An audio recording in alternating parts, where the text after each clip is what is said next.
चर्चा में क्यों है? क्योंकि चमारों ने इनकी बौद्धिक कुटाई भी की है। संत रविदास काशी में हराया था, इसलिए नफरत, इसलिए सबको गाली बनाया गया। चमार खाल भी उतारता है, जूता भी बनाता है, पहनता भी है और उसका और भी इलाज करता है और तरह तरह से।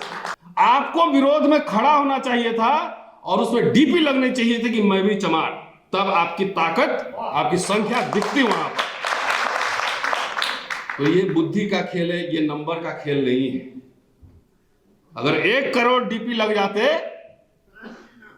उसमें इस समुदाय के लोगों को रिएक्ट करने की जरूरत नहीं थी और समुदाय को रिएक्ट करने की जरूरत थी, लेकिन आपने किया नहीं। तो समझ गया कि भाई सब बाकी इनको छोड़ दो, एक समुदाय को साइडलाइन करो और बाकी तो अपना है। चाहे आप प्रोफेसर हो, इंजीनियर हो, साइंटिस्ट हो, मैनेजमेंट गुरु हो, जज हो, नेता हो, वकील हो, अभिनेता हो, सब जो है क्या करते हैं? गृह प्रवेश में अनपढ़ पुजारी से गोबर गणेश आपसे पूजा करवाता है। ठीक है। और जब पूजा आप कर लेते हैं तो अनपढ़ पुजारी ये समझ लेता है कि भले ही अमेरिका से ही पीएचडी करके आया हो, इंजीनियर हो, जज हो, लेकिन इसके दिमाग में गोबर भरा हुआ है। लेकिन अच्छा लगा, उससे भी आगे यहां पे क्रांतियां हो रही थी कि हटा देना है, उखाड़ देना है, सत्ता कब्जा कर लेना है, सब कर लेना है। और सत्ता कैसे कब्जा होगा इसका फॉर्मूला भी मुझे मिला, और फॉर्मूला ये था कि एक सांस में सुनते आ रहा हूं 20-25 साल से, ST, SC, OBC, minority, plus plus plus आ गया और सत्ता आ गई।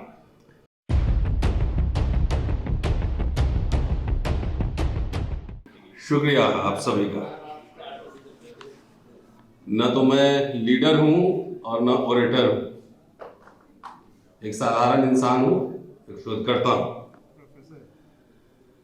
आज 3 महानायिका की जयंती मनाई जा रही है। सावित्रीबाई फुले, फातिमा शेख और वीरांगना अवंतीबाई लोधी।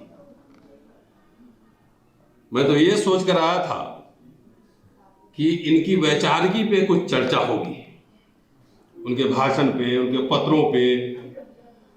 और किसी की जयंती इसीलिए मनाते हैं कि उनके विचारों पर मंथन हो और चिंतन मनन हो और उसको कैसे आगे ले जाए इस पे चर्चा हो। ये मैं एक इतिहास का छात्र होने के नाते ये बात आपको कह रहा हूं। लेकिन अच्छा लगा, उससे भी आगे यहां पे क्रांतियां हो रही थी कि हटा देना है, उखाड़ देना है, सत्ता कब्जा कर लेना है, सब कर लेना है। और सत्ता कैसे कब्जा होगा इसका फॉर्मूला भी मुझे मिला, और फॉर्मूला ये था कि एक सांस में सुनते आ रहा हूं 20-25 साल से, ST, SC, OBC, minority, plus plus plus आ गया और सत्ता आ गई। जैसे चारों कम्युनिटी जो है वो लाया, फेविकोल 2 रुपए का लाया, चिपका दिया, बहुजन जमात बन गया। तो इस तरह सत्ता पे आ गए, कहने में अच्छा लगता है। लेकिन आप जानते हैं कि राज सत्ता चलाने के लिए और इसके लिए वैचारिकी का स्पष्ट होना बहुत जरूरी है। और वैचारिकी कहां से आते हैं? वैचारिकी आते हैं शोध से, इंस्टीट्यूशन से, अध्ययन से। तो इसलिए ज्योतिबा दंपत्ति ने स्कूल खोले थे पहले। बाबा साहब कबीर, फुले और बुद्ध के अनुयायी थे, लेकिन चंदा जो इकट्ठा किए उससे मूर्ति नहीं बनवाए थे, इमारत बनवाए थे और स्कूल, कॉलेज, विश्वविद्यालय खोले थे। इसमें मैं समझता हूं, मैं एक आम आदमी होने के नाते इसमें थोड़ा सा बोल दूं तो ज्यादा बेहतर होगा। बाकी क्रांति आप लोग करिएगा, मैं वोटर हूं, मैं जरूर वोट दूंगा। एक कहानी से सुना देता हूं, बात समझ में आ जाएगी। गोबर गणेश की पूजा आपने सुना होगा, है जी? करते भी हैं। गृह प्रवेश होता है तब गोबर गणेश की पूजा करते हैं। चाहे आप प्रोफेसर हो, इंजीनियर हो, साइंटिस्ट हो, मैनेजमेंट गुरु हो, जज हो, नेता हो, वकील हो, अभिनेता हो, सब जो है क्या करते हैं? गृह प्रवेश में अनपढ़ पुजारी से गोबर गणेश आपसे पूजा करवाता है। ठीक ठीक है। और जब पूजा आप कर लेते हैं तो अनपढ़ पुजारी ये समझ लेता है कि भले ही अमेरिका से ही पीएचडी करके आया हो, इंजीनियर हो, जज हो, लेकिन इसके दिमाग में गोबर भरा हुआ है, इसीलिए गोबर की पूजा कर रहा है। वो जिंदगी भर आप उसके गुलाम होंगे। ये बात समझ में आई?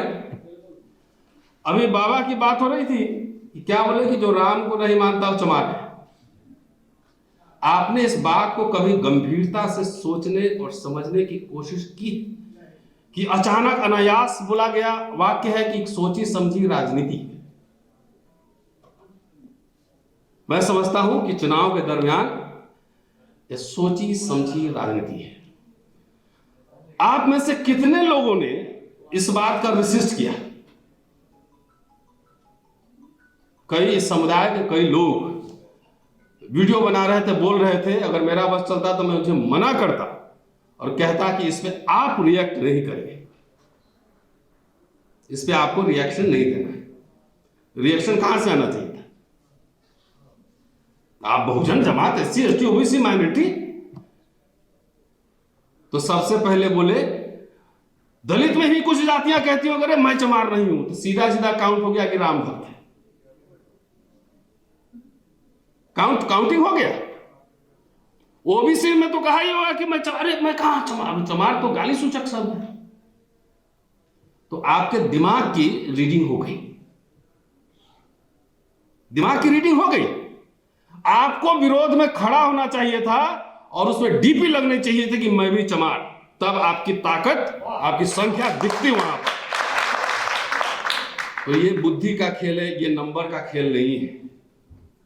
अगर 1 करोड़ डीपी लग जाते उसमें इस समुदाय के लोगों को रिएक्ट करने की जरूरत नहीं थी और समुदाय को रिएक्ट करने की जरूरत थी, लेकिन आपने किया नहीं। तो समझ गया कि भाई सब बाकी इनको छोड़ दो, एक समुदाय को साइडलाइन करो और बाकी तो अपना है। जैसे यादव खा गए, जाटव खा गए, सुना था ना? तो खा गए होंगे तो पूरा रिजर्वेशन पूरा हो गया होगा ना। अभी अति पिछड़ा तो इसमें लेयर, तो वो लेयर, ये सब बेकार की बात है। इसमें तो क्रीमी लेयर भी नहीं होना चाहिए था।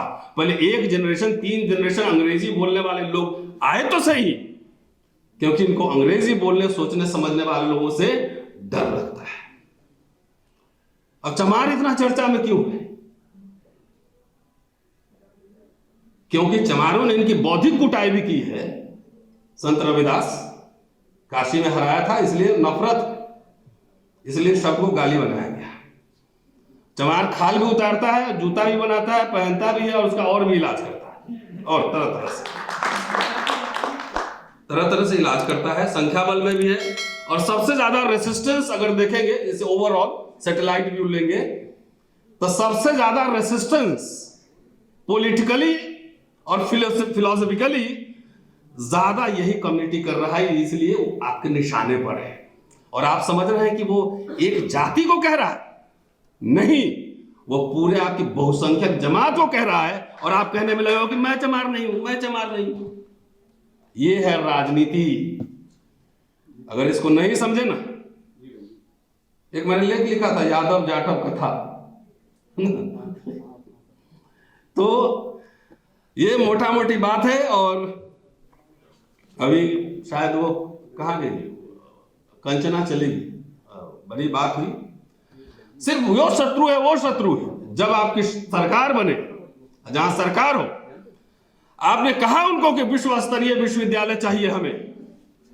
आपने कहा कि जितने एससी एसटी ओबीसी माइनॉरिटी के जितने भी काबिल लोग अमेरिका इंग्लैंड में स्कॉलरशिप मिलेगा, सबको दिया जाएगा, नो बैरियर। ये लड़ाई खाली विधायक और सांसद नहीं लड़ सकते हैं, ये लड़ाई इंटेलेक्चुअल लड़ सकते हैं, ये लड़ाई रिसर्चर लड़ सकते हैं। इसकी कोई तैयारी हुई? ये सवाल उठाना पड़ेगा। शोध संस्थान, आप आरएसएस बीजेपी को गाली देते हो, लेकिन लीडर से सरस्वती शिशु मंदिर में तैयार होते हैं, स्कूल कॉलेज यूनिवर्सिटीज में तैयार होते हैं। इसीलिए विश्वविद्यालय अखाड़ा क्यों बना हुआ है? क्योंकि अब पिछले 20 साल में हमारे जैसे कुछ काले पीले नीले लोग भी यूनिवर्सिटी में आ गए हैं, अब सवाल भी उठा रहे हैं, डर भी नहीं रहे। इसीलिए उस संसद नेताओं से, विधायक जी नेता होता से उनको डर नहीं है। आपको तो 2 मिनट में ईडी सीबीआई कर दिखाएगा, कब्जा में ले लेगा, हम लोग से डर। तो कहने के लिए बहुत सारी बातें हैं, समय कम है, लेकिन मैं ये सोच के आया था कि आपने सावित्रीबाई फुले के आपने पत्र पढ़े होंगे। मैंने ढूंढ के 5 भाषण उनके निकाले, और 5 भाषण का नाम है उद्योग, विद्यादान, सदाचार, व्यसन और कर्ज। और इस भाषण को ज्यादा नहीं 10-15 पेज का होगा। इसमें एक एक लाइन बहुत ही मारक और दार्शनिक है, और कैसे सावित्रीबाई फुले पर वेस्टर्न रैशनलिज्म, मार्क्सिज्म, नास्तिकतावाद का प्रभाव है, इस पर चर्चा होनी चाहिए एक लाइन पे। कभी और मौका रहा तो इस पर चर्चा होगी।